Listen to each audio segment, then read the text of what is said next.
If you dare to step into this mystery, hit that like button and subscribe for more chilling unsolved horror mysteries. Would you dare investigate a murder where everyone wears a disguise, including the corpse? The letter arrived without warning. No knock, no postman, no explanation.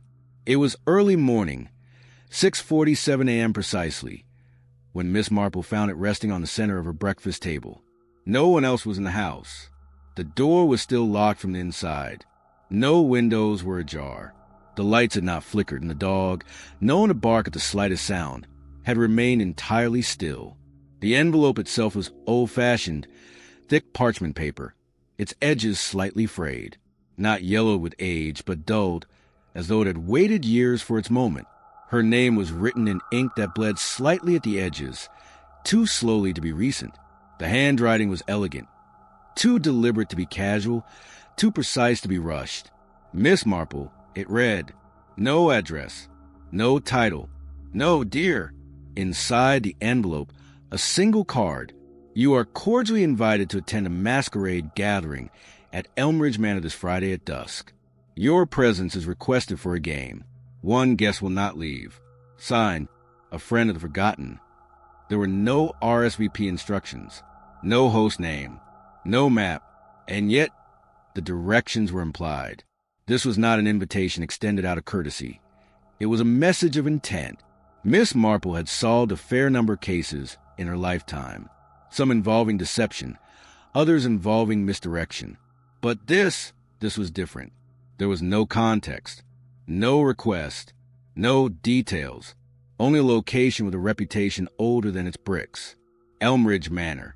The name was enough to raise a chill in the bones of anyone who had grown up within 100 miles of Monhurst Village. The manor had been abandoned since 1968, the year the Crayborn family disappeared without explanation. The entire household gone, vanished, without a single body, a single note, or a single sound. Some said the family fled in the night to escape scandal. Others said something had taken them. Miss Marple had never been one to entertain tales. She followed evidence. She followed the small truths that people let slip when they believed no one was listening.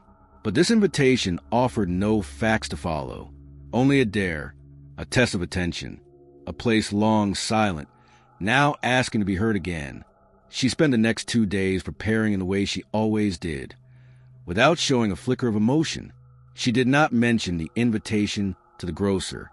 She did not consult the weather or pack a suitcase. She took her handbag, her notebook, and wore a coat lined with 3 safety pins, one for defense, one for clues, and one for habit. The car that arrived to collect her had no license plate. It came precisely 5:03 p.m. on Friday, right as the sun dipped low enough to blind but not warm. The driver wore gloves and never spoke. The rear-view mirror was turned away. The drive to Elmridge Manor passed in unusual quiet. Not a single bird call, not a single car, not even the wind, only trees. Tall, narrow, and packed too tightly together. The road narrowed the farther they went, until there was barely enough space for the vehicle to pass without brushing against branches. Fog came, not from the sky but the ground. Thick, heavy, it rolled like misted smoke from beneath the forest floor, curling around the wheels and licking at the windows. At last, the gates appeared. Black iron, twisted, closed, yet they opened without the driver stepping out, with a groan loud enough to wake anything still sleeping in the earth.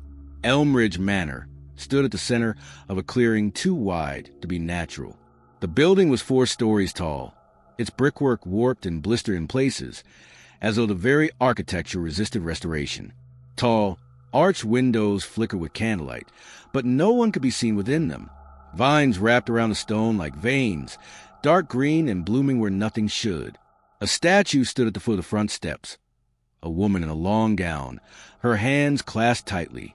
Her face had been worn smooth by time, or perhaps by design. Miss Marple stepped from the car. The moment her shoe touched the gravel, the front door creaked open. No one stood there. No voice called out. Just the invitation of an empty entrance and a trail of red carpet leading into the darkened corridor beyond. She walked with measured steps, every sense alert. The air inside was warmer than expected. thick with the scent of burnt cedar and old perfume. Music floated on the air, not electronic, but played live, yet no source would be found. The walls were lined with paintings of figures whose faces had all been deliberately smudged. Eyes scratched out, mouths erased. Only the clothing remained vivid. She passed a mirror that did not reflect her image. The ballroom was waiting.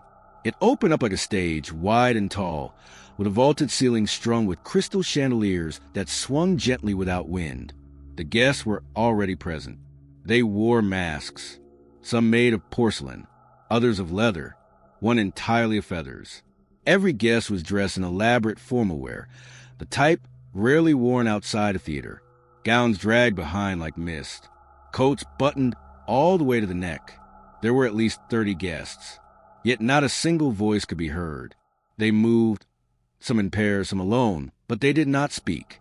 They tilted their heads toward one another, gesturing softly, but made no sound. The only noise came from the music, light piano strokes interrupted by single violin notes, as though the musician wasn't entirely certain of the next chord. Miss Marple did not immediately join them. She observed. Each mask had a slight imperfection, a crack too thin to be seen at a glance, a chip along the jaw, a spot of fading color. Then her eyes were drawn to the center of the room, a high-backed chair, ornate, carved with vines and strange symbols that could have been letters or branches, or both. Upon it sat a guest unlike the others. They, too, wore a mask, white and expressionless. Their hands were gloved, their posture rigid, their presence wrong. Miss Marple approached. The others parted for her, without a word, as if they had expected this moment, as if they had all rehearsed it long before she arrived. She stopped before the seated figure, leaned closer. The skin beneath the mask was pale. Still, too still, she raised a hand and touched the mask. It was cold. She pulled it away. The face beneath was human, but not alive. Eyes open but glazed. The mouth slightly parted, as though caught in the act of speaking. A thin trail of dried blood curled from one nostril and across the forehead, written in the same red ink as the invitation. A friend of the forgotten. Miss Marple stood motionless for exactly 11 seconds. Then she turned and scanned the room. No one moved. No one reacted. The guests continued to sway and turn as if the dead guest in the chair was just part of the decor. Then, from the edge of the ballroom, the butler appeared again. He walked toward her, steady and slow, and handed her another envelope. She opened it. A new card. The game begins now. One among you wears a face that is not their own. You have until midnight. Choose wisely, or join forgotten. There was no signature this time. No hint of who wrote it. Only the same thick parchment. The same deep red ink. She folded the card, slipped it into her coat. The chandeliers above flickered, casting shadows that didn't align with the guests. The clock in the hallway struck 7. One long, aching chime. And the figure in the chair, now unmistakably dead, smiled. She hadn't imagined it. The mouth had moved, but when she looked again, it was still. When every face is false, how do you spot the one pretending to be alive? The room had returned to motion, but the energy within Elmridge Manor had shifted, subtly but unmistakably. After the discovery of the corpse in the high-backed chair, Miss Marple had remained calm. She always did. The invitation had warned of a game, and now the game had begun. The message was clear. Someone among them wore a face that did not belong to them. The implication wasn't metaphorical. Now she moved quietly through the crowd. Each guest was still masked, still moving with deliberate grace. Their gowns rustled faintly against the polished floor, as though the ballroom itself had memorized their rhythm. It was only after a full circuit of the room that Miss Marple realized something unusual. No one had acknowledged her presence. Not once. Not even a glance. It was as if she were invisible, drifting through a world that had rehearsed its performance long before she arrived. And yet their eyes followed her.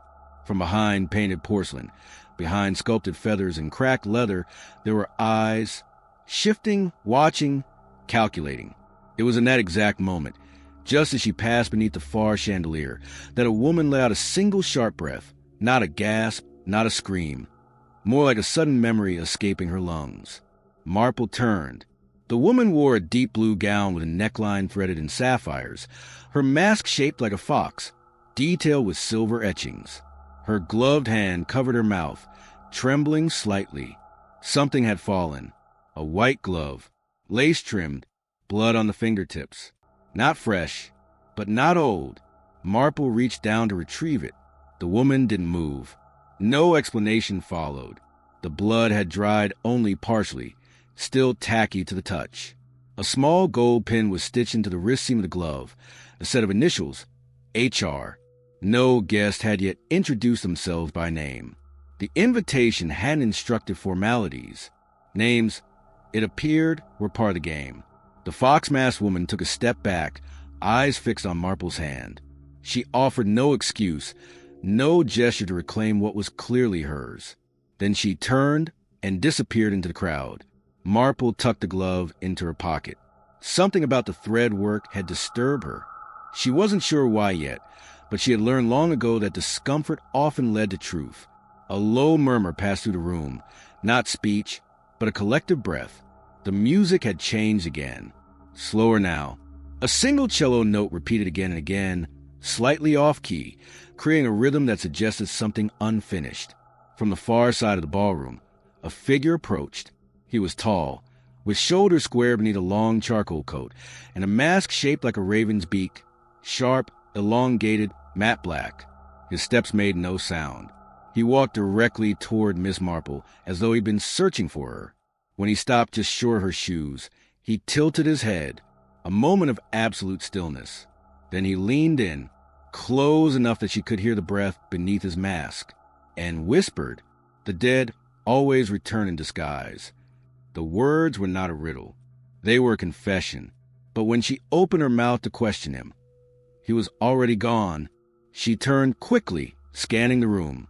The raven had vanished among the crowd of masks, now moving in a synchronized dance of steps and twirls that didn't match the music. There was no sign of the dark coat, no glimpse of the beaked mask. And yet, the echo of his whisper lingered. The dead always return in disguise. Miss Marple found herself in the center of the room once more. A subtle detail caught her attention, something she hadn't noticed before. A framed mirror on the east wall had been covered with black velvet. She approached it, drawn by the instinct that had guided her through every investigation she'd ever solved. There was a note pinned to the cloth, written in the same deep red ink as the invitation. Reflections are only dangerous when you look too closely. She gently removed the cloth. Behind it, the glass had been shattered, not recently, but long ago. Dozens of fractures spread from the center, like veins. And in the broken shards, she saw something strange. In her reflection, she was alone, but just over her left shoulder, in the glass, a masked figure stood still. She turned sharply. Nothing. The space behind her was empty. She turned back. The glass, still cracked, now showed a reflection, and only hers. Whatever had been there had gone, or had never been there at all. In this place, the boundary between what was real and what was performed had begun to blur. The guests weren't merely dressed for a masquerade. They were committed to the illusion. Marple began to walk again, this time following the outer edge of the ballroom. The chandeliers above flickered at irregular intervals, casting long shadows across the dance floor. Some guests seemed to move without bending their knees. Others stopped mid-step, frozen in poses too exact to be human. A man in a lion mask stood with his arms outstretched for nearly 3 full minutes, his partner missing entirely. On the far wall stood a buffet table, untouched, food arranged perfectly, crystal glasses filled to equal levels. Nothing had been consumed. And then she saw it. At the center of the table, a second glove. This one, identical to the first. Also white lace. Also stained with dried blood. Marple took it, placed it beside the other in her hand. The initials stitched into this one were the same. HR. But this glove was for the left hand. The other, the right. Together, they formed a pair. She scanned the room again. The fox-masked woman was gone. In her place, another guest now stood, a man in a silver mask shaped like a broken clock. The the hands fixed at midnight. He didn't move, just stood, arms crossed behind his back, watching. Miss Marple continued. A narrow hallway opened behind the ballroom. She moved through it, careful to memorize her path. The lighting here was dimmer. Oil lamps flickered against the wallpaper, patterned with gold vines and hidden numbers. She counted 12 doors, 6 on each side, all closed, all unmarked. At the end of the hallway, a grandfather clock ticked. Its hands moved backwards. She checked her watch. It had stopped at 7:11. From behind one of the doors, a sound, a soft scraping. Then laughter, children's laughter, high-pitched, far too close. She turned the knob on the nearest door. It opened into a sitting room lined with masks. Dozens of them, each mounted on a wooden peg, each labeled with a name written on parchment beneath. But the names weren't first names. They were roles: the liar, the watcher, the forgiven, the handmaid, the masked, the mirror, the dead, the one who watches, the one who knows. And below them, an empty peg. Its label read, the stranger. The mask for it was missing. She turned slowly. Behind her, the hallway was no longer empty. 2 guests stood in the doorway. One wore a blank white mask with no features at all. The other was the Raven. Again he spoke. You were not meant to arrive. But now that you're here, they'll never let you leave. Then the door closed and locked. When the game starts, the rules are already broken. One is dead and still among them. The silence didn't feel like the end of something. It felt like a signal. The moment the masked guests filed back into the ballroom, each resuming their slow, deliberate movements, there was a shift in temperature. The candles flickered higher, as though inhaling. And just above the ornate ceiling moldings, a faint clicking sound could be heard. Not loud, but consistent, mechanical, purposeful. Miss Marple stood near the edge of the dance floor, her eyes fixed on the second glove in her pocket and the last place she'd seen the Raven. But then, a voice. It didn't come from any throat in the room. It came through the walls. A crackling intercom, ancient metallic, distorted by time, spoke from above the chandelier. Welcome, players. The music stopped. Every guest froze. Not in surprise, in recognition. They had been waiting for this. The voice continued. Tonight, you've been invited to participate in a very special engagement, a masquerade of memory, of masks, of movement, and of murder. One among you is no longer alive, but walks. No one spoke. No one questioned. The guests simply stood still. You must identify the imposter before the final chime of midnight. Fail and become one of them. Then the lights died, all at once, not flickering, not gradually, but instant darkness, the kind of darkness that wipes out space itself, the kind that makes it impossible to sense distance. No direction, no edges, no outlines. And then a sound, a scream, cut short, the thud of a body hitting the floor, a gasp, then shuffling. Someone whispered Miss Marple's name, but the voice was unfamiliar. It wasn't calling for help. It was stating a fact. Another sound, a heavy chair scraping backward. Then silence. The lights returned. Not fully, just enough. Flickering chandeliers brought back dim clarity, and the ballroom came into view again. Only now, one of the guests was on the floor, motionless. Their mask, a rich red design inlaid with velvet, faced the ceiling. The other guests slowly backed away, forming a loose circle around the body. No one knelt. No one cried out. The only sound now was the softest of a candle snuffed out somewhere far down the hall. Miss Marple stepped forward. The body was a medium build, wearing a dark emerald suit, gloves still on, one hand balled into a fist. But the face, the mask had not fallen off in the fall. It was stitched on, coarse black thread, looped through the perimeter of the mask and through skin. Knotted along the cheeks, the brow, the jawline, the fabric pressed tight, as though tailored not just for secrecy, but for permanence. She crouched and examined the gloves. No initials, no blood. The guest's pockets were empty. She tried to lift the edge of the mask. It resisted. The stitches had been pulled with precision and strength.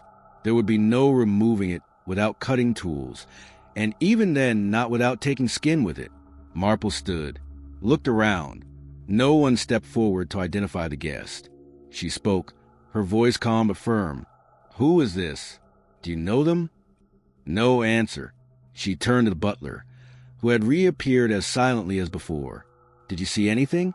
He tilted his head slightly, but offered no words. Then a guest broke the silence. A woman in an ivory mask with golden feathers. Her voice was muffled beneath her covering, but audible. "We all arrived together. Every one of us." Another guest chimed in. None of us knew who the others would be. Then another. "The invitations told us not to ask names." Miss Marple narrowed her eyes. These weren't improvisations. These were recitations. Lines learned in advance. The raven was nowhere in sight. She surveyed the room again. The layout of the ballroom. The tall arch windows. The music stand now abandoned in the corner. No musicians. No instruments. The speaker system. Where had it come from? Elmridge Manor had never had electricity installed. And yet, the voice was real. She stepped back and addressed the guest again. "Someone knows who this is, even if you pretend not to." Silence. Then a sound, faint, distant. A door closing. From upstairs. Every masthead turned toward the grand staircase that rose on the far side of the ballroom, curving upward in 2 arms of black wood and velvet carpeting. At the top, nothing, but the lights above the landing flickered and held. Miss Marple walked to the base of the staircase, then paused. She counted the guests. 32, including the body. Someone was missing. She pointed to the nearest masked figure. "Where's the guest in the fox mask?" No response. The circle shifted uneasily. Then someone murmured, "She never returned from hall." The same woman who had dropped the glove. The initials, HR. Miss Marple glanced down at the stitched mask once more. Could this be her? The frame was masculine, the height taller. No, this was someone else. But the timing, the blackout, the scream, the 2 events weren't unconnected. She walked the walls, examining the sconces, the mirrors, the chandeliers. Somewhere in this room were speakers. Somewhere hidden was a way for the voice to reach them. And somewhere, above or below, was a space no one had spoken of yet. Then, a sharp creak from the far corner. A door Miss Marple hadn't seen before, part of the ballroom's paneled walls, was ajar. She walked toward it. Behind it, a stairwell leading down. No lights, only cold air drifting up. She took 1 step down, and the door slammed shut behind her. Not locked, but the message was clear. This space wasn't part of the masquerade. This was part of the game. She stood at the edge of the stairwell and listened. Far below, dripping water. A hum, and what sounded like a wheel turning slowly once every 5 seconds. A mechanism. She returned to the ballroom. The guests hadn't moved. She addressed the group. "This is not a party. This is a test. And someone here is lying." No replies. Only the body on the floor. Still untouched. Still masked.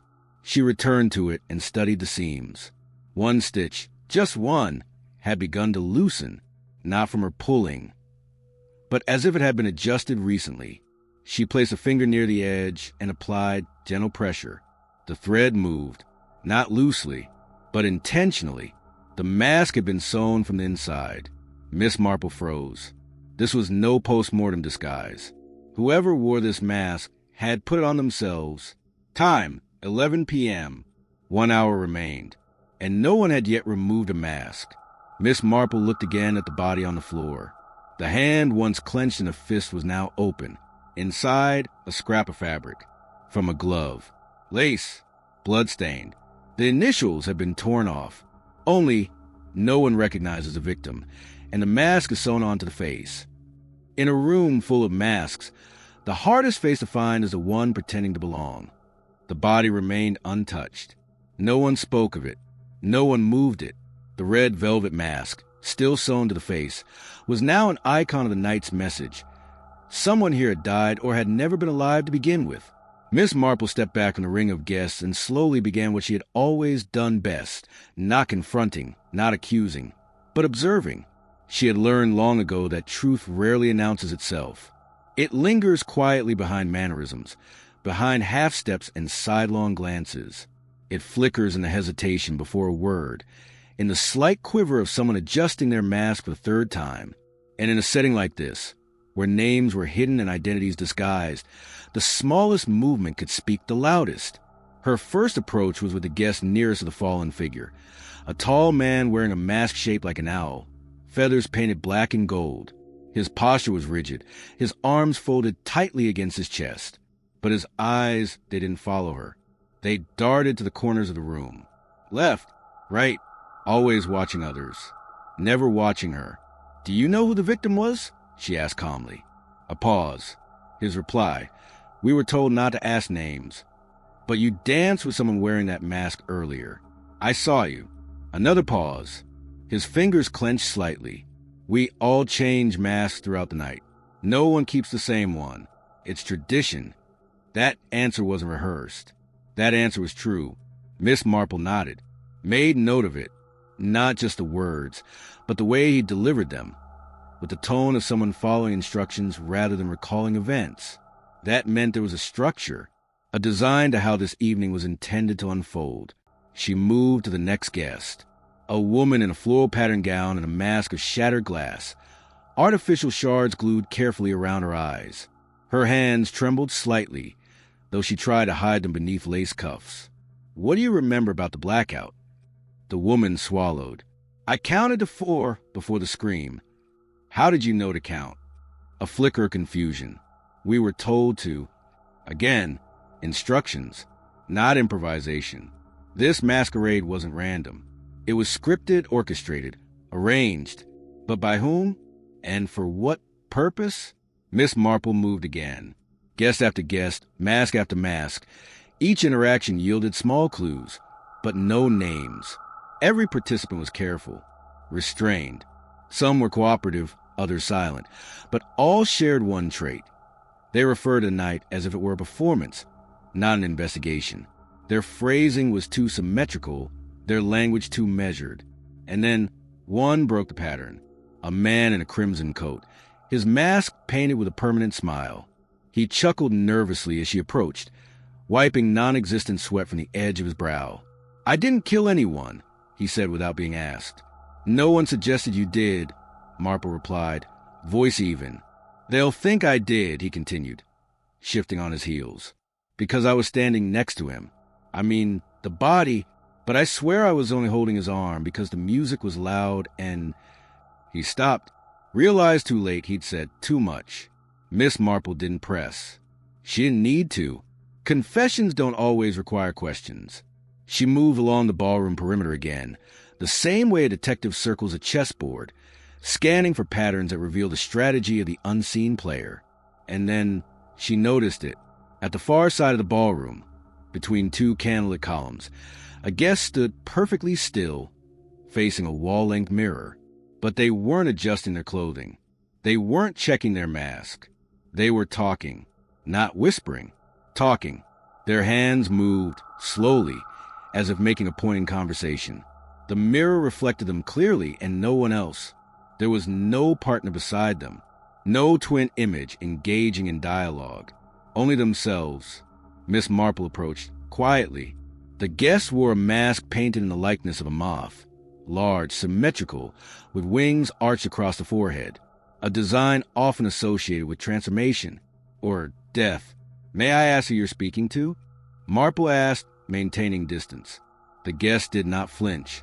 "She told me where to stand," the moth mask replied. "She said the mirror would explain everything." "Who told you?" "The voice."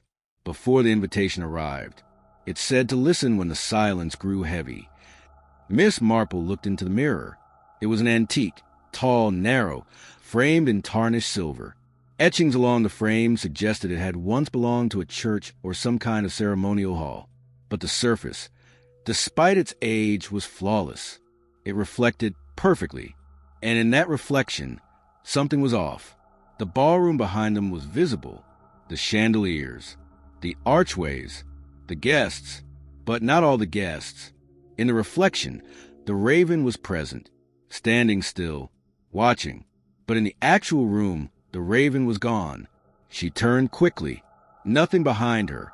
Back to the mirror, the raven stood unmoving, black coat buttoned to neck, hands clasped behind his back. She stepped toward the reflection. "What do you want?" she asked aloud. The moth-masked guest beside her tilted his head. "He's listening," he whispered, "but not to us, to the one still beneath the floor." Marple studied the mirror again. The raven didn't move, but the eyes behind the mask, though covered, felt as if they stared directly into hers. And then a handprint formed from inside the mirror, faint, 5 fingers, long pressed flat against the glass from the other side, but only in the reflection. She turned.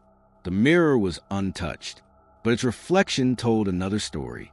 She reached out and placed her palm against the glass. Nothing happened, but in the mirror, the raven had disappeared, and behind the reflection, a door had opened. In the ballroom, the wall was solid, but in the reflection, there was now an arched doorway where there had been none before. Light flickered inside it. She turned again, walked toward the section of walls shown in the mirror. It looked unremarkable. Wallpaper, wood paneling, a vase resting on a table. She pressed along the seams, and with a soft click, a hidden door opened. Inside, a staircase, narrow, descending at an angle that twisted slightly, like the design of an ancient theater. She paused at the threshold, and heard footsteps behind her. She turned. The moth-masked guest was gone. Only the echo of his earlier words remained. She said the mirror would explain everything. Miss Marple stepped into the hidden stairwell and pulled the door shut behind her. Before the masks, before the invitation, before the silence, there was another night, and it never ended. Elmridge Manor had a past, not the kind listed in archives, not the kind recorded by estate agents or surveyed by architects. Its past lived between whispered recollections and abandoned records, in pages half burned and testimonies half withheld. The locals never spoke of it directly. They used phrases like the old place or that house beyond the ridge. But every town has its stories, and in Monhurst village, there was one in particular, the story of a ball that had never truly ended. It was the summer of 1968. The Crayborn family, then owners of Elmridge, had announced a private masquerade. No formal guest list was ever published. No photographs were taken that night. But over the years, pieces of what transpired had made their way into unofficial accounts. What is certain is this: 3 guests entered the manor that evening and never left, and their names, while deliberately omitted from public mention, had once appeared in a now-forgotten column of the Monhurst Gazette, buried beneath village birth notices and a farmer's complaint about flooding on the eastern hill. Miss Marple remembered that article. She had read it as a young woman. The words had meant nothing to her then. But now, those same initials from the invitation, they triggered something. A friend of the forgotten. That phrase wasn't invented recently. She had seen it before. After returning from the mirror hallway, Marple quietly left the ballroom and ascended to the manor's second floor, away from the guests, away from the masks. The hallways here were quieter, narrower. The wallpaper faded, floral patterns stained by age and exposure. A thin layer of dust blanketed the windowsills, undisturbed. Too many of the doors had no knobs, just worn circles where brass once rested. At the end of the corridor stood a door unlike the others, with darker, carved with unfamiliar symbols. It didn't appear locked. Inside, a study, dust choked the air. Heavy curtains remained drawn. Shelves buckled under the weight of aging books. A desk sat beneath a stained glass window, paper scattered atop it, faded and curling at the edges. Miss Marple moved with care. Among the papers was a bundle of clipped newspaper pages, held together by a rusted pen. Most were mundane: weather reports, property transfers, an obituary for a dentist who had never married. But buried in the third clipping down, from July 12, 1968, the headline caught her eye: "Silence at Elmridge. Rumors swirl after unexplained disappearances." 3 names, initials only: HRTC and YM. The article offered little. A private masquerade hosted by the Crayborn family ended in confusion as several carriages were reported missing from the property at dawn. Local constables arrived to find the estate empty. Of the listed invitees, 3 were never seen again. The family issued no comment. One witness reported strange music still playing in the halls 2 days after the manor was closed. There was a footnote. Signed correspondence later surfaced bearing the phrase, "A friend of the forgotten," in red ink. The manor has since remained vacant. The connection was direct. The invitation she received echoed the language of the lost. The ball from 3 decades ago had not been an isolated incident. Miss Marple lifted the edge of the desk blotter. Beneath it, a floor plan, sketched by hand, the original design of Elmridge Manor. Marked in pencil were annotations. East wing, guest quarters. North basement, restricted storage, old asylum quarters. West corridor, staff tunnels, collapsed. Her eyes locked on the basement section. There, written beside it in block letters, Quarantine Hall, 1902 to 1937, closed under Order 14. Elmridge had not always been a manor. Before the Crayborns, before the ball, before the legends, it had been something else entirely, a private asylum. She ran her fingers along the margin of the map. Tiny numbers were etched into design. Room counts, patient wings, stairwells that didn't match the visible layout upstairs. There were more rooms than anyone admitted. She turned back to the study, searched the lower drawers. Inside one, she found a leather-bound journal. No name on the front. Its pages were yellow but intact. The handwriting precise, delicate. At the top of the first page, Dr. Albert Morin, clinical log, Elmridge Sanitarium. She read, March 4th, 1916. Subject E. 12 repeats the phrase nightly. The masks come in the dark. Do not sleep facing the mirror. The phrase has been repeated across multiple patients. The staff has begun noticing mirrored movements behind them. I have requested a covered mirror policy in all sleeping chambers. May 19, 1916. 3 patients disappear from their locked rooms. No signs of escape. No structural damage. Their garments remain folded at the foot of each bed. Doors were locked from the outside. Windows barred. The staff refuses night shifts. The entries continued. All pointed to a similar pattern. Disappearance. Repetition. Silence. And always masks. Miss Marple closed the journal. A layer of dust clung to her fingertips. She returned to the window, pulled back the curtain. Below, the courtyard sat in eerie stillness. Yet there, beneath the ivy-choked statue in the center garden, a small circle of stones had been arranged, unnatural in shape, precise in placement. She turned from the view, returned the journal to its drawer, and took the floor plan with her. As she exited the study, the hallway had changed, not in shape, in sound. A melody, the same waltz from the ballroom, but distant, slower, played off key, as if from memory alone.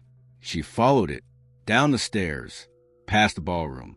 The guests were still moving in their endless rhythm, paying her no mind. She walked to the back of the hall, toward the cellar stairs she had discovered earlier. This time she descended. The air thickened, damp, heavy. The stone steps ended in a corridor of faded brick, walls mottled with patches of mold and scratch marks too high to be accidental. Each door here was iron-bound.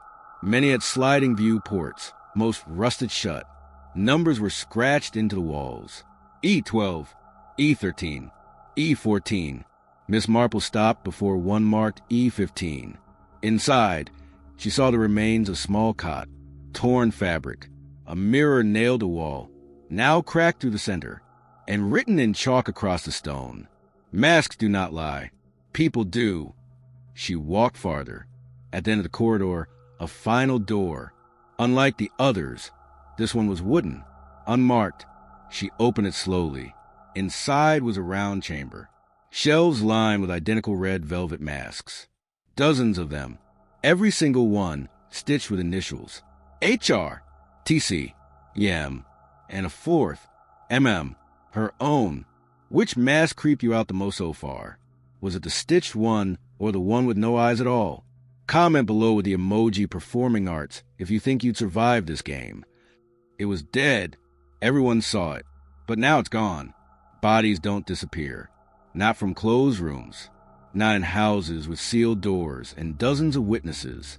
Especially not when the body in question had been lying motionless for nearly an hour, its mask sewn into the flesh with black thread that Miss Marple herself had examined. And yet, as she returned to the ballroom from the basement chamber of red velvet masks, it was gone, not moved, gone. The chair remained, still slightly tilted from where someone had pressed against it. The floor beneath showed a faint disturbance, marks in the dust, and something far more unmistakable. Blood. A thin trail of darkened droplets curved from the center of the ballroom and led toward the corridor behind the orchestra stand. The droplets were uneven, as if something had dragged rather than walked. No one had screamed. No one had run. And more disturbingly, no one had noticed. The guests continued as before, rotating through their assigned dances, their rhythm unchanged. The musicians, still unseen, played without hesitation. The chandeliers overhead swayed slightly, as if the room itself was breathing. Miss Marple scanned the faces, or rather, the masks of the remaining guests. If any of them saw what had changed, they gave no indication. But one was missing, the smiling man in the crimson coat. She remembered his nervous laugh, the way he had spoken before being questioned, the way his eyes avoided hers.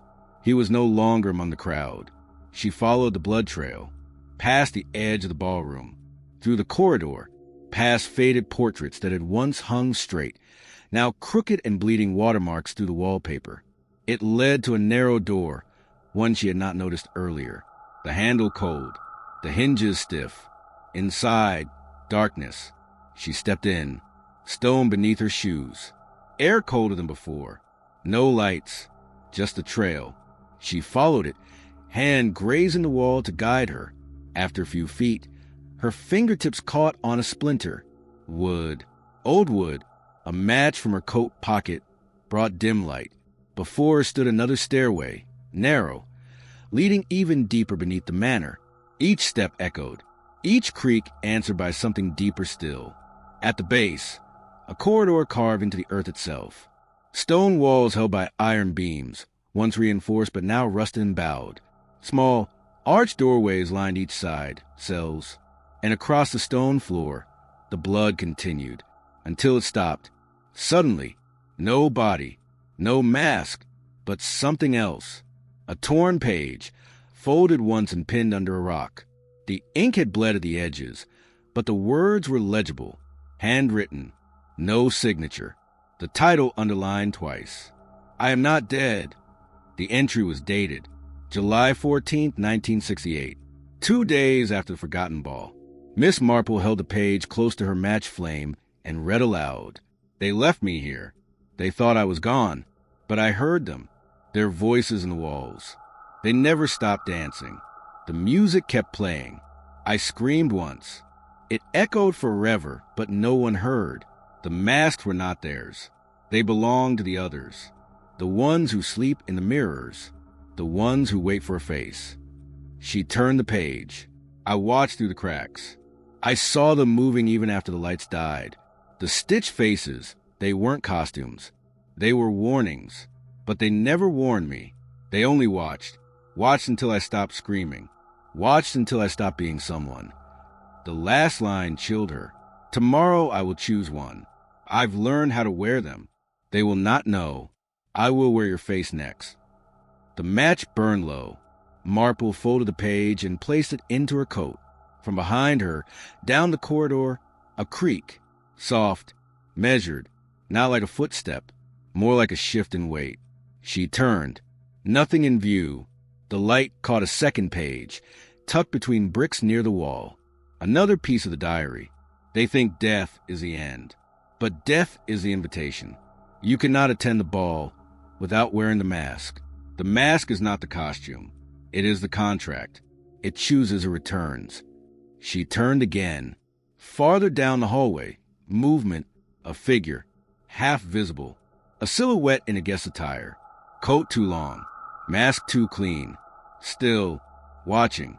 She stepped forward. Who are you? No answer. She moved closer. You weren't in the ballroom earlier. Who invited you?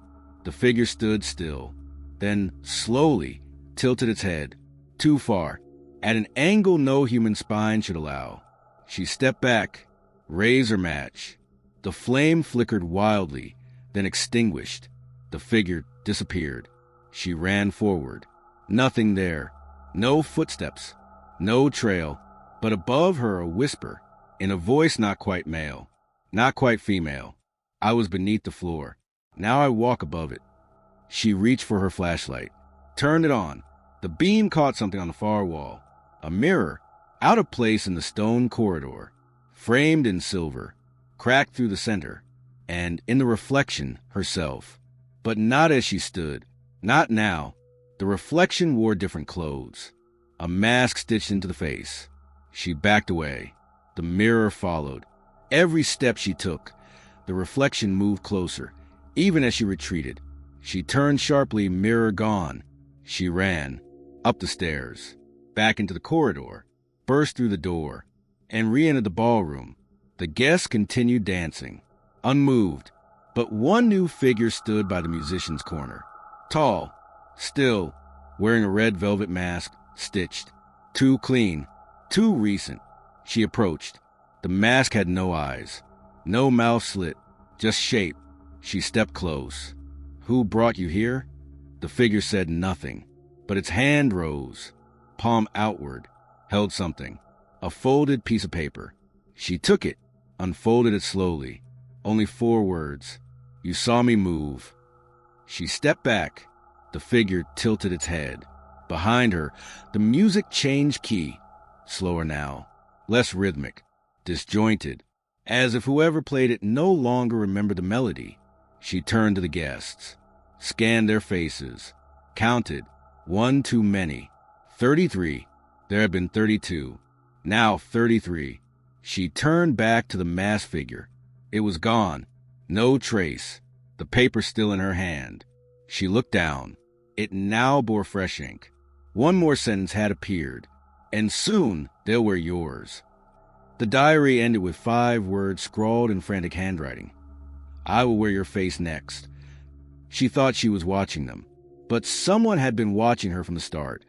The floorboards beneath the west wing creaked differently.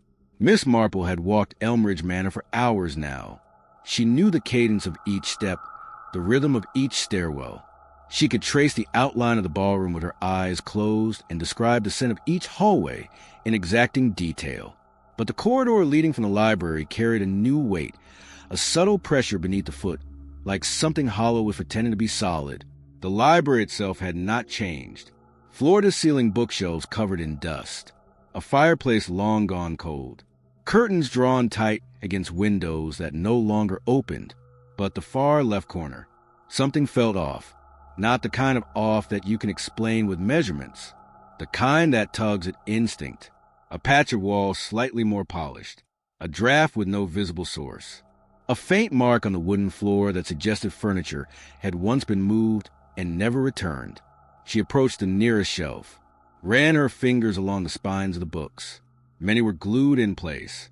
Set dressing, illusion, then a click. A single leather-bound book tilted inward under the weight of her hand, and the shelf trembled. Another click. The entire unit shifted backward and then sideways, revealing a doorway. Not tall, just wide enough to pass through if one were willing to turn their shoulders and stoop slightly. Marple stepped inside. The air changed. Colder, sharper, not musty but sterile, like a room never meant to be entered, only maintained. A narrow hallway extended forward, lit faintly by a single overhead bulb, swinging ever so slightly. She walked carefully, every footstep muffled by thick dust. At the end of the hall, a door, locked, but not with a key. A keypad, electronic. She stopped. This house had no electricity, no visible wires, no known generator. Yet the keypad glowed softly, green backlight, numbers arranged in a familiar sequence. She thought for a moment, then reached into her coat and retrieved the invitation card she had received at the start. A friend of the forgotten. She typed FRIND. The light turned yellow. One letter off? She tried again. FLARGOT.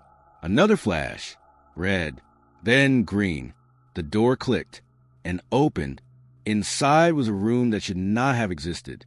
No cobwebs. No dust. Metallic floors.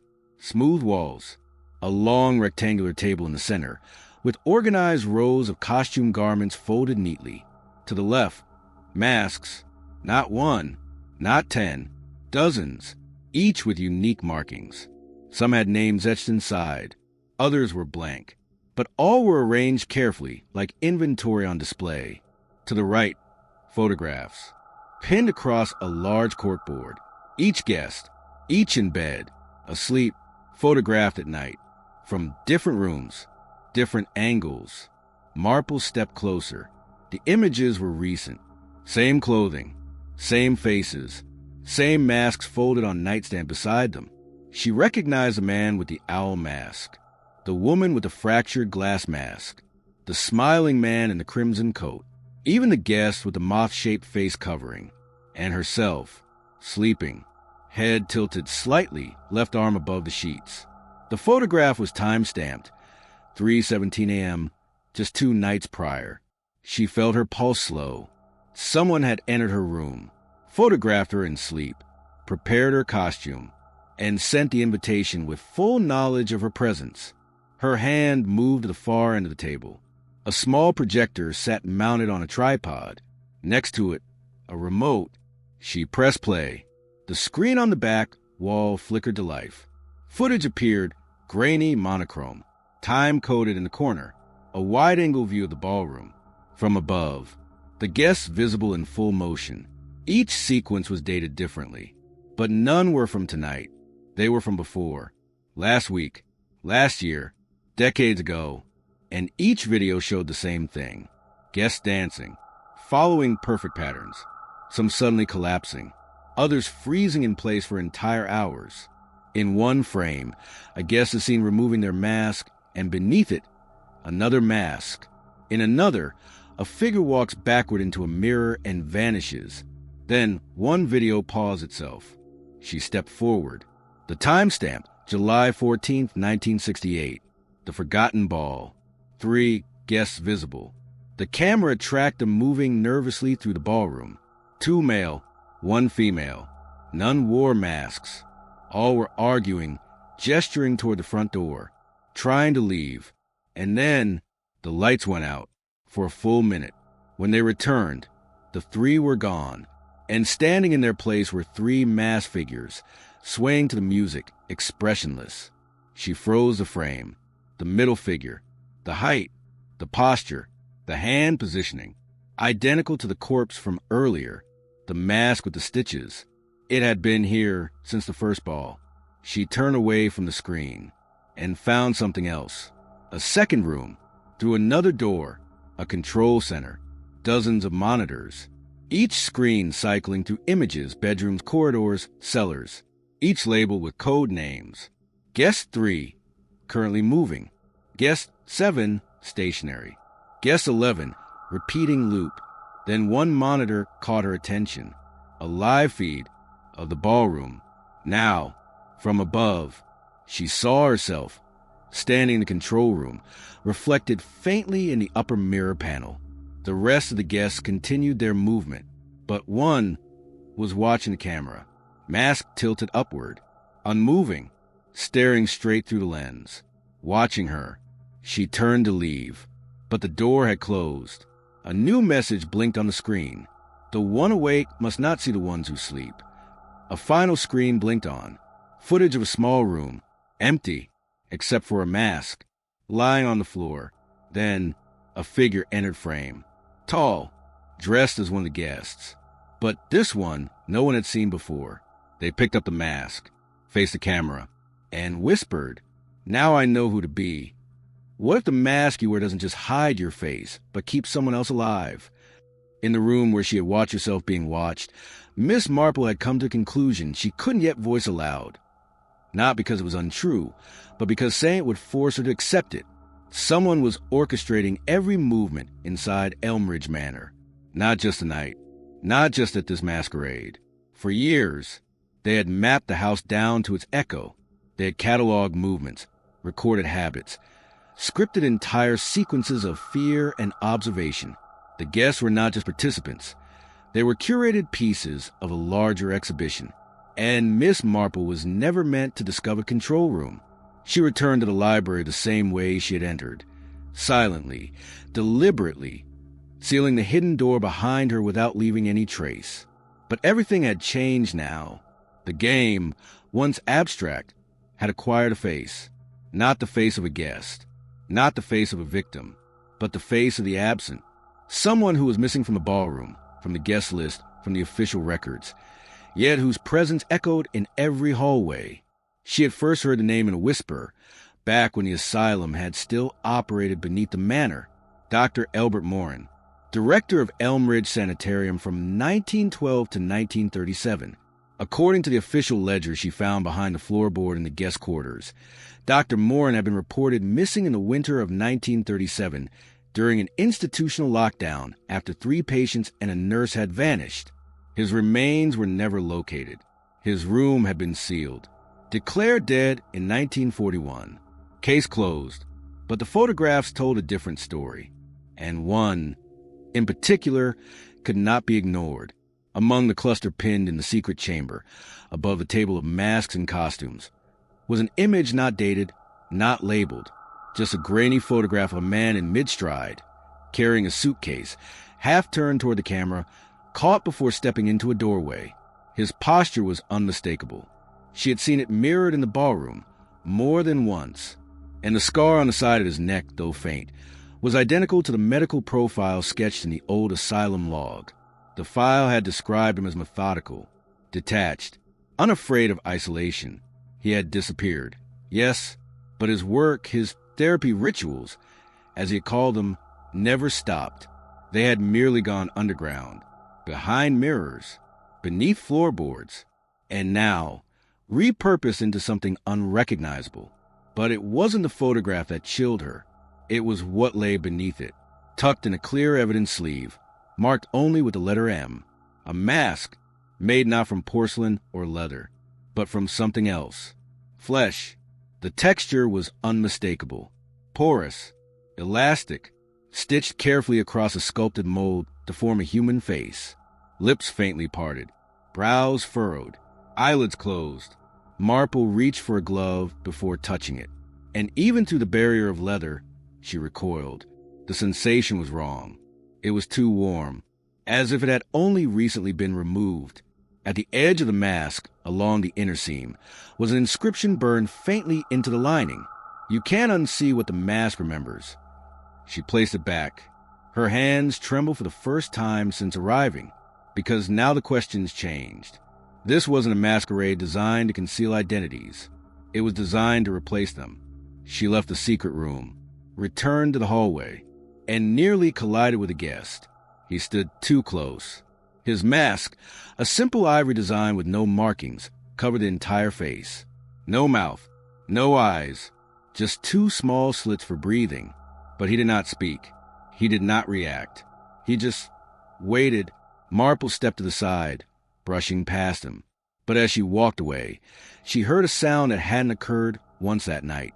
Breathing from beneath the mask. Uneven, gurgling slightly. She turned to look again. He was gone. She made her way quickly back to the ballroom. Nothing had changed. The music continued. The guests continued their synchronized movement. But she counted again. And this time, she was sure, there were 35 guests. 2 more than before. She stepped into the center. Let them circle her. Their movements were coordinated, timed, but one was off by half a beat. She identified him by the slight delay in his turn. Tall, broad-shouldered, mask painted like a cracked clock. She approached. You weren't here earlier. No response. You weren't in the photographs. Still silence. Then the figure turned his head, not in acknowledgement, but in observation, as if hearing something far away. She reached forward and touched the edge of his mask. He did not flinch, but beneath the mask was fabric. Beneath the fabric was nothing. No skin, no heat. The body was a casing, the mask a seal, and inside, a void. She stepped back. The figure moved on, without resistance, without awareness. But she had seen enough. The guests were no longer all guests. Some had been replaced, and the replacements didn't know they were no longer real. Back in the corridor, she followed a hunch. The corridor between the ballroom and the guest chambers had one door she hadn't checked. It was locked, but a faint humming sound emitted from inside. She pried it open with a letter opener from her coat. Inside, a long, narrow storage room. Walls lined with shelves. Shelves lined with jars. Each jar filled with small items. Locks of hair, eyeglasses, pocket watches, rings, each labeled with initials. HR, TC, EM, and new ones. MM, her own. One jar contained a broken clasp from her handbag. She had lost it just 2 nights ago.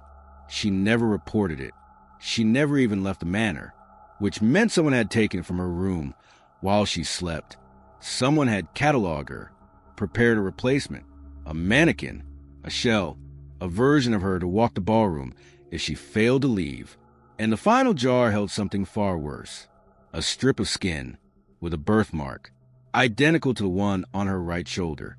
She backed away slowly and heard a voice, not behind her, inside the room, from the far corner, ragged, hoarse, speaking not to her, but to someone she could not see.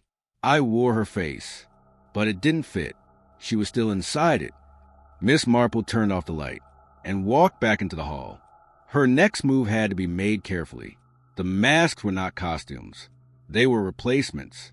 And the one behind it all, Dr. Morin, or whatever he had become, wasn't hiding anymore. He was selecting, replacing, replicating. She could no longer trust any guest, any movement, any sound. Even her own reflection had become a stranger. But one phrase continued to repeat in her mind. You can't unsee what the mask remembers.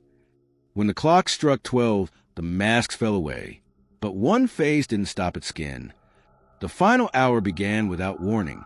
No announcement, no bell, no shift in lighting. Only a sensation, subtle, but impossible to ignore. The way a room feels when every eye is on you, even when you see no one looking. Miss Marple stood just outside the ballroom, hidden in shadow. She had returned from the artifact room only moments earlier, her pockets now filled with evidence. Photographs, journal entries, and that last phrase burned into her memory.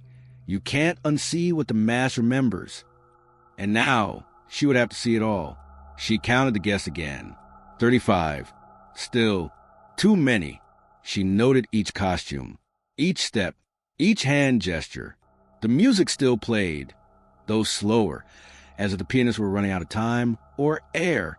Then, without any sound to signal it, every guest stopped moving. Mid-step, mid-turn, mid-breath. The music did not end. It continued without them, filling the room with a melody that now felt detached from the bodies it once guided. And then, the masks began to fall. Not peeled away, not removed. They fell from faces, from heads, as if something beneath had rejected the disguise. One by one, porcelain shattered on marble. Feathers floated to the floor. Leather hit with a flat slap. Guests blinked, dazed, eyes red from disuse. Some collapsed entirely, their limbs giving out as if they had only just remembered they had muscles. Miss Marple watched. The illusion had cracked, and what lay beneath was not comfort. Some guests had no recollection of how they got here. One woman sat on the ground, staring at her hands as if they were someone else's. Another man clutched his face, muttering numbers under his breath in no particular order. But one guest stood completely still, unmasked, unmoving, expressionless. And yet there were two faces. Marple stepped forward. The guest wore a fitted black coat with fraying edges. Their eyes were open, alert, too alert. One side of the face appeared normal, aged with lines of wear and memory. But the other was younger, Skin pulled too tight. Color uneven. The eyes different in color. Not a mask. A graft. One half of a different face sewn, stretched, and forced to match what remained. She spoke softly. "You've been here before." The figure said nothing. The ballroom was silent. Even the music had ceased. As if waiting, Miss Marple continued. "You never left. You couldn't, because this was the only place where you were still whole." The figure didn't move, but the eye, the younger one, twitched. She pressed further. Dr. Morin's death was never confirmed. His disappearance was too convenient. An asylum? It was never shut down. Just renamed, rebranded. The guests here weren't invited. They were selected, curated, watched, used. The crowd remained frozen. No one blinked. It was unclear if they were listening or recovering. She pulled from her coat a small device. It had taken her over an hour to find it, tucked beneath the hidden staircase near the cellar. A reel-to-reel audio recorder, nearly a century old but remarkably intact. She pressed play. The ballroom speakers crackled. Then came the voice. Record begins. July 13th, 1968. Patient E12 has begun repeating the same phrase every night. He wore my skin because he missed me, recommending full isolation. The surgical team reports elevated success with facial replacement trials. Memory implantation has reached phase 2. The room remained still, but the figure with the two faces blinked. Once, slowly, then again. Miss Marple let the recording continue. Subject 14 has been terminated after failure to bond with the new mask. Autopsy reveals rejection of the donor material. Disposal logged. Subject 15 shows promise. Voice mimicry is advancing, but the smile remains unnatural. Will attempt calibration. She stopped the tape. There was no masquerade. It was a ritual, a sequence, a laboratory experiment in flesh. The guest finally moved. Just a turn of the head, a breath drawn with effort. Then words. "I wore his skin because I missed him." Not spoken with remorse. Not rage. With grief. Heavy. Unrelenting. Miss Marple stayed still. Whose skin? The figure tilted his head. Slower now. The grafted side of the face shifted unnaturally, tightened where it should have relaxed. My brother's. I couldn't let him go. Marple searched her memory. There had been 2 more children in the record. Twins. One admitted. One reported missing. The patient had become the doctor, and the doctor had become the experiment. The final guest took a step forward, but something cracked. Not beneath the floor, but inside. A tear along the grafted skin. The face was coming apart. From within, he reached up, touched the seam, and whispered again. He didn't want to leave me, so I stayed. For both of us. The lights flickered. Every guest's eyes opened wide, as if waking. Some screamed. Others gasped. A woman near the rear collapsed, hyperventilating. Miss Marple did not move, because the final truth had arrived, and it came not from his words, but from what she had just triggered. Behind her, the wall opened, a hidden panel. Behind it, a film projector began to run. No one had touched it. It had been wired to start at midnight. The screen descended from the ceiling. Footage, black and white, dated July 14th, 1968. A ballroom, 3 guests, arguing. Then a man enters, wearing no mask, but carrying one. The same mask later found sewn into the corpse. The footage plays in silence, but the expression on his face is unmistakable. He approaches one of 3 guests. There is a scuffle, then calm. He steps behind the guest, reaches up, and covers their face with skin. If your pulse is still steady, you're not watching closely enough. Like, subscribe and tap the bell, because next week's mystery, you'll be the one wearing the mask. The party ended at midnight, but some masks don't come off. When the police arrived, they found the manor intact. Lights still flickering from rooms with no known power source. A ballroom filled with people, dazed, exhausted, still dressed in clothing none of them recalled putting on. A mirror cracked through its center. Footage playing on a loop that no one could locate the source of, and at the center of it all, an empty chair where the stitched mask had once rested.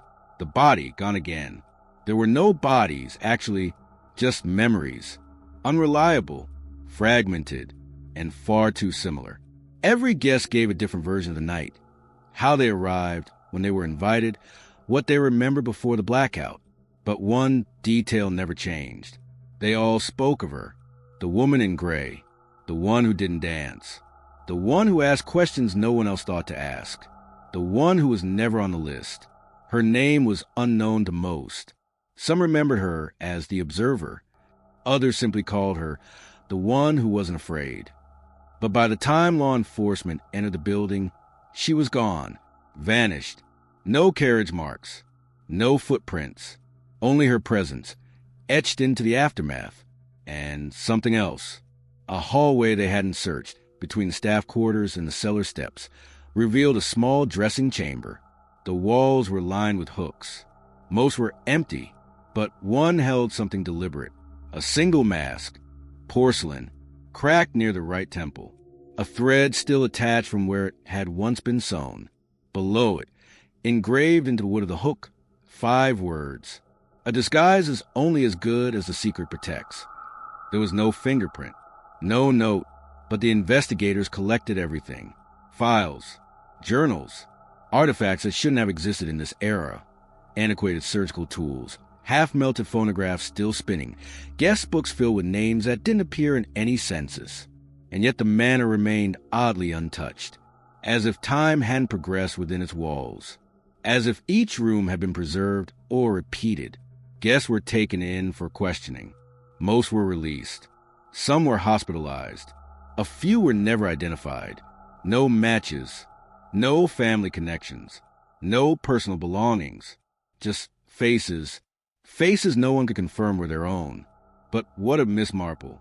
The name surfaced eventually, in a background report. Retired investigator, known for her intuition, her restraint, her refusal to rely on spectacle. Her last recorded sighting was a week before the masquerade. A train station, a single suitcase, a newspaper folded beneath one arm, boarding a line that never arrived at its destination. The conductor couldn't remember seeing her exit, but the clerk at the Monhurst post office reported a letter, handwritten, never mailed, found wedged beneath the slot after the storm. It read, "Masks are not worn to deceive. They are worn to survive." That was all. Signed simply, M. The manor was eventually condemned, boarded up, declared structurally unsound. But the locals knew better. They never returned. Children dared each other to approach the gates, but none ever crossed the threshold. Even the wind changed direction near Elmridge, turning cold, pressing against the skin like breath too close to the ear. A decade passed, then another. The ballroom remained silent, until one night, an archivist from the local museum, cataloging unsolved cases, was granted permission to retrieve remaining evidence from the manor before demolition. He entered with a camera. He spoke into the mic on his lapel. He documented each step. And in the dressing room, beneath the last hanging mask, he saw something he hadn't expected. A reflection, not his own, but hers, standing in the mirror, unblinking, expression unreadable. He turned, no one there. When he turned back, the mirror was empty, but the mask had moved, no longer hanging, now resting gently on the table. Facing up, the eyes open, not painted, real. The archivist ran, left his equipment behind. The footage recovered days later. Most of it was static, until the final minute. A slow zoom, unintended, framing the mask, the cracked porcelain, the stitched edge, and the hollow eyes. Then something changed. No wind, no sound, just a blink. Not fast, not violent, deliberate,